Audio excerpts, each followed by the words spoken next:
सत्य, प्रेम और अहिंसा। सत्य, प्रेम और अहिंसा। सत्य क्या है? यह कठिन प्रश्न है।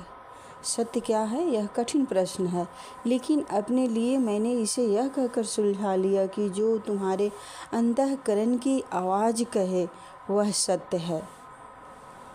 अंतःकरण की आवाज़ जो कहे वह सत्य है। आप पूछते हैं कि यदि ऐसा है तो भिन्न भिन्न लोगों के सत्य परस्पर भिन्न और विरोधी क्यों होते हैं?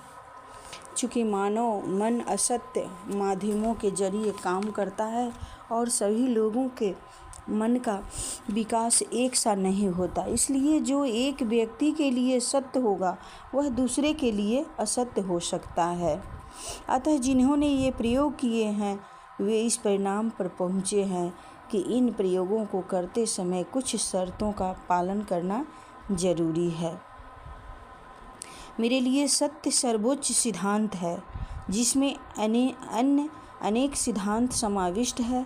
यह सत्य केवल वाणी का सत्य नहीं है, अपितु विचार का भी है, और हमारी धारणा का सापेक्ष सत्य ही नहीं, अपितु निरपेक्ष सत्य सनातन सिद्धांत अर्थात ईश्वर है।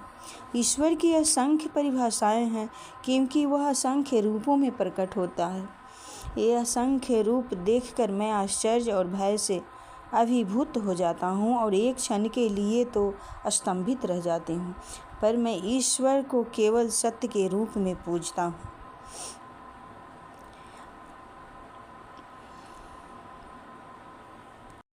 मैं सच्ची विनम्रता के साथ यह स्वीकार करती हूँ कि यदि व्यक्ति में विनम्रता कूट कूट कर न भरो हो, उसे सत्य नहीं मिल सकता।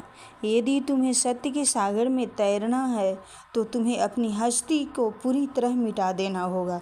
केवल सत्य, प्रेम, अहिंसा ही महत्वपूर्ण है। जहाँ ये हैं वहाँ अंततः सब कुछ ठीक हो जाएगा। इस नियम का कोई अपवाद नहीं है।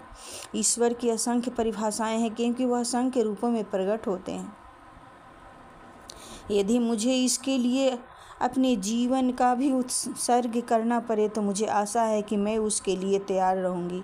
लेकिन जब तक मुझे इस निरपेक्ष सत्य की प्राप्ति नहीं होती, तब तक मुझे अपना धारण के सापेक्ष सत्य पर ही अवलंबित रहना होगा। तब तक यह सापेक्ष सत्य ही मेरा प्रकाश स्तंभ और मेरी ढाल है।